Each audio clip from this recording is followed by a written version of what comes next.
Hello everyone, welcome to our channel. Previous క్లాస్లో మనము statistics for మేనేజ్మెంట్కి సంబంధించిన బేసిక్స్ డిస్కస్ చేశాము. కొంతమంది రిక్వెస్ట్ వల్ల టైం తక్కువగా ఉంది, ఎగ్జామ్స్ మోస్ట్లీ 28th ఫిబ్రవరి నుంచి ఉన్నాయి సార్ అని చెప్పేసి కొంతమంది పిల్లలు అడగడం వల్ల presently important concepts of statistics ఏవైతే ఎగ్జామినేషన్ పాయింట్ ఆఫ్ వ్యూలోనే అవి డిస్కస్ చేయడం జరుగుతుంది. ప్రాబబిలిటీ అండ్ డిస్ట్రిబ్యూషన్ అండి. ఇప్పుడు ఈరోజు డిస్కస్ చేసే టాపిక్ స్టాటిస్టిక్స్ ఫర్ మేనేజ్మెంట్లో ప్రాబబిలిటీ అండ్ డిస్ట్రిబ్యూషన్ అనే టాపిక్ని డిస్కస్ చేస్తున్నాము.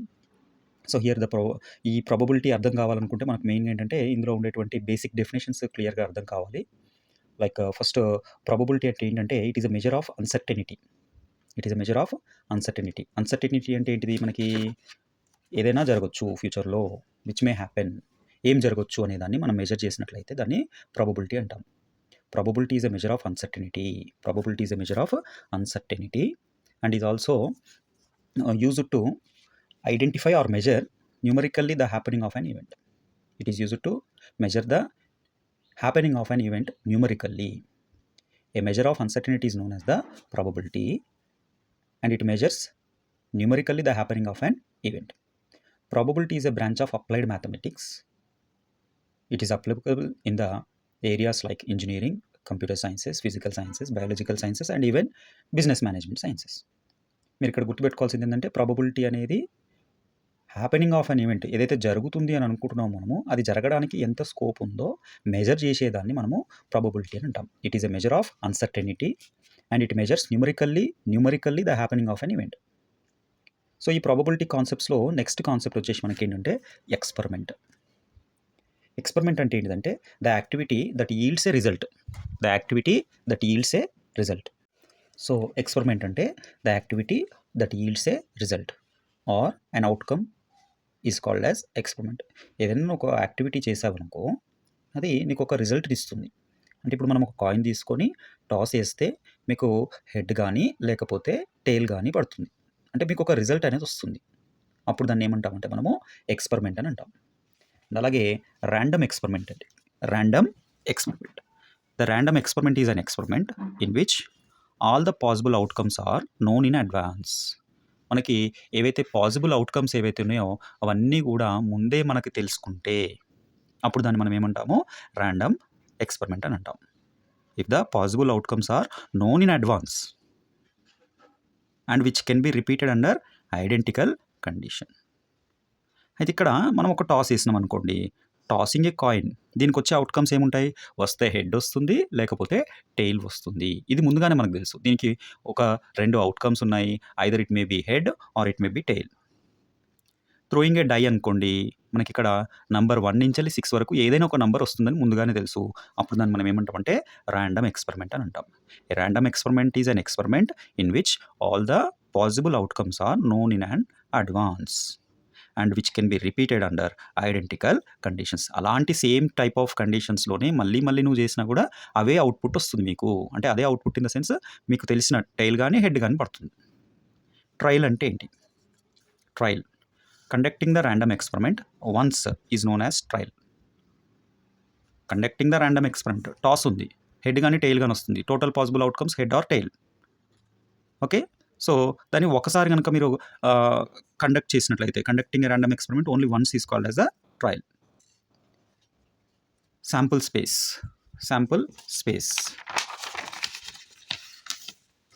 Set of all possible outcomes of a random experiment. ఒక ర్యాండమ్ ఎక్స్పెరిమెంట్లో పాసిబుల్గా మనకు వచ్చేటువంటి టోటల్ అవుట్కమ్స్ ఏవైతే ఉన్నాయో ముందుగానే తెలిసినట్లయితే ర్యాండమ్ ఎక్స్పెరిమెంట్ అంటాము. ఏం వచ్చాయో మొత్తాన్ని మనం ఏమంటామంటే శాంపుల్ స్పేస్ అని అంటాం. ఇప్పుడు మనం ఒక డై వేసామనుకోండి, పాచిక వేసామనుకోండి, అవుట్కమ్స్ ఏమొస్తాయి మనకి? 1 2 3 4 5 6 అనే నెంబర్స్ వస్తాయి. సో అప్పుడు శాంపుల్ స్పేస్ ఏమవుతుంది? ఆల్ పాసిబుల్ అవుట్కమ్స్ ఏంటివి ఇక్కడ? 1 2 3 4 5 6. So sample space is equal to set of 1 2 3 4 5 and 6. Event అంటే ఏంటిది? Next event, the possible outcome of a random experiment is called as an event. Event అనేది సబ్సెట్లో నుంచి వస్తుంది. అంటే ఇప్పుడు మనం ఒక ట్రయల్ వేసినప్పుడు హెడ్ పడింది అనుకుందాం. అంటే మనం కాయిన్ని టాస్ చేసినప్పుడు ఒక ట్రయల్ వేస్తే అందులో మనకి పాసిబుల్ అవుట్కమ్స్ ఏవైతే ఉన్నాయో అవి tail and head. Sample space of tossing a coin is T, H. మరి ఇప్పుడు మీరు ఒకసారి ట్రయల్ వేస్తారు దాన్ని. ఒకసారి ట్రయల్ వేసినప్పుడు ఫర్ సపోజ్ మీకు హెచ్ పడింది అనుకోండి, ఈ హెచ్ ఎక్కడి నుంచి వచ్చింది? H is subset of S అంటే హెడ్ అనే వాల్యూ శాంపుల్ స్పేస్లో నుంచి వచ్చింది, లేదా టెయిల్ అనే వాల్యూ కూడా శాంపుల్ స్పేస్లో నుంచి వచ్చింది. అందుకని ఏమంటున్నాము, event is the subset of the sample space అని అంటాం. Event is the subset of the sample space. Next exhaustive events. Exhaustive events అంటే ఏంటంటే at least one of them must necessarily occurred.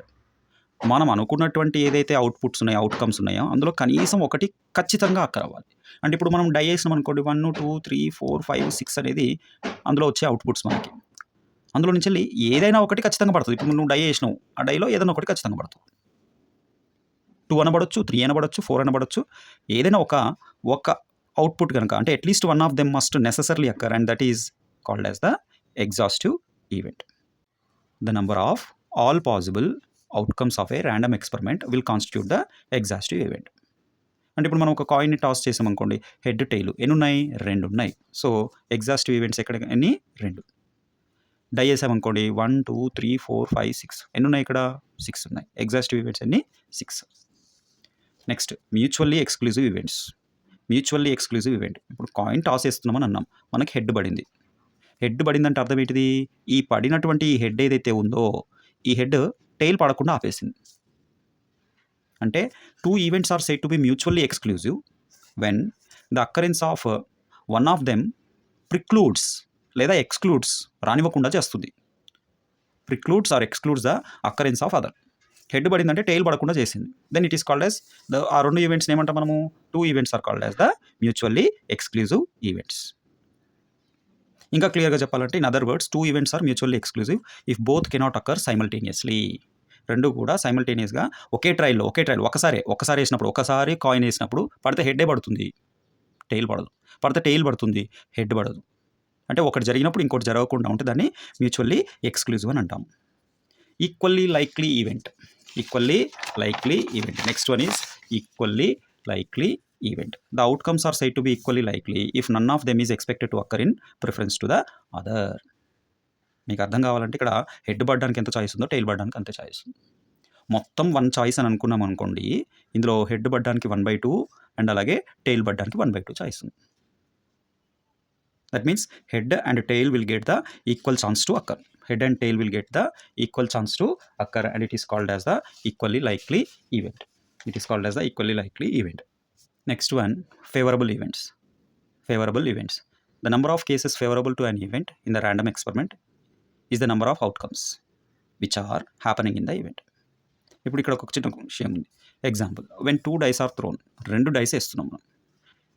ఈ 2 డైస్ వేస్తున్నప్పుడు ఫర్ సపోజ్ సమ్ 3 రావడానికి, అంటే 2 వేస్తున్నారు మీరు, ఒక దాంట్లో 1 రావచ్చు, ఇంకో దాంట్లో 4 రావచ్చు. ఒక డైలో 1 వచ్చింది, ఇంకో డైలో 4 వచ్చింది.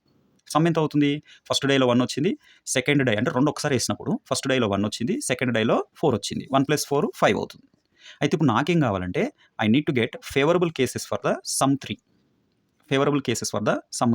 సమ్ 3 అవ్వడానికి, అంటే 2 డైస్ వేసినప్పుడు ఆ వచ్చినటువంటి అవుట్పుట్స్ యొక్క సమ్ చేస్తే 3 అవ్వాలి. అంటే ఫస్ట్ డైలో 1 వచ్చింది, సెకండ్ డైలో 2 వచ్చింది అనుకుందాం, అప్పుడు సమ్ 3 అవుతుంది. ఇది ఒక ఫేవరబుల్ కేస్ మనకి. నెక్స్ట్ వన్, ఫస్ట్ డైలో 2 వచ్చింది అనుకోండి, సెకండ్ డైలో 1 వచ్చింది అనుకోండి, సమ్ 3 అవుతుంది. ఇది నాకు ఫేవరబుల్ కేసెస్. మొత్తం ఎన్ని ఫేవరబుల్ కేసెస్ ఉన్నాయి ఇక్కడ మనకి, 2 ఫేవరబుల్ కేసెస్ ఉన్నాయి. లేదు 3 కాయిన్స్ ఒకసారి టాస్ చేసినాం అనుకుందాం, సెకండ్ ఎగ్జాంపుల్. అట్లీస్ట్ 2 హెడ్స్ రావడానికి ఎంత చాయిస్ ఉందని అడుగుతాడు. అట్లీస్ట్ అంటే number of favourable cases to get at least 2 heads అన్నాడు. 2 హెడ్స్. ఇప్పుడు 3 కాయిన్స్ వేసినాం, ఒక కాయిన్లో హెడ్ పడింది, సెకండ్ కాయిన్లో కూడా హెడ్ పడింది, థర్డ్ కాయిన్లో టెయిల్ పడింది. నెక్స్ట్ మళ్ళీ ట్రయల్ వేసాం, మళ్ళీ ఎక్స్పెరిమెంట్ కండక్ట్ చేసాం, ఒక కాయిన్లో హెడ్ పడింది, మిగతా 2 టెయిల్ పడింది. నెక్స్ట్ మళ్ళీ కండక్ట్ చేసినప్పుడు ఒక టెయిల్ 2 హెడ్లు పడినాయి. మళ్ళీ కండక్ట్ చేసినాం, ఒక టెయిల్, ఒక హెడ్, ఒక టెయిల్ పడింది. అంటే 3 కాయిన్స్ ఇవి, 3 వ్యక్తులు ఒకసారి వేసారనుకోండి. ఇలా వేసినప్పుడు నెక్స్ట్ ఒక హెడ్, ఒక టెయిల్, ఒక హెడ్ పడింది. మళ్ళీ వేస్తే టెయిల్ హెడ్ పడింది. మళ్ళీ ఎక్స్పెరిమెంట్ కండక్ట్ చేస్తే 3 టెయిల్స్ ఒకసారి పడ్డాయి, లేదా 3 హెడ్లు పడ్డాయి. ఇక్కడ ఏమన్నాడు, కనీసం 2 హెడ్లు ఫేవరబుల్గా ఎక్కడెక్కడ ఉన్నాయి. ఈ మొత్తం ఏంటి, శాంపుల్ స్పేస్ 1 2 3 4 5 6 7 8 ఉన్నాయి. శాంపుల్ స్పేస్ ఎంత ఇక్కడ, 8. ఇందులో మనకి ఫేవరబుల్గా ఉన్నాయి ఏమున్నాయి చూడండి, 2 హెడ్లు ఇక్కడ ఉన్నాయి, 2 హెడ్లు ఇక్కడ ఉన్నాయి, 2 హెడ్లు ఇక్కడ ఉన్నాయి, 2 హెడ్లు ఇక్కడ ఉన్నాయి. కనీసం 2 హెడ్లు అంటే మనకి total favourable cases 1 2 3 and 4. These 4 are the total number of favorable events in getting at least 2 heads.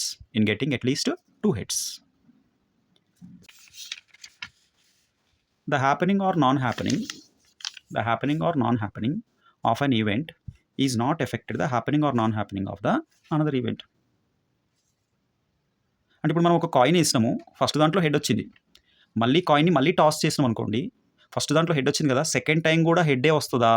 లేదు, ఫస్ట్ టైం మనకి హెడ్ వచ్చింది కాబట్టి సెకండ్ టైం టైల్ వస్తుండొచ్చు అని మనం ఎక్స్పెక్ట్ చేయడానికి ఉండదు, మనం గెస్ చేయడానికి ఉండదు. అంటే ఫస్ట్ దాంట్లో జరిగింది లేదా జరగంది ఏదైతే ఉందో సెకండ్ దాన్ని అంటే నెక్స్ట్ జరగబోయే ఈవెంట్ మీద ఎలాంటి ఇంపాక్ట్ అనేది చూపించదు.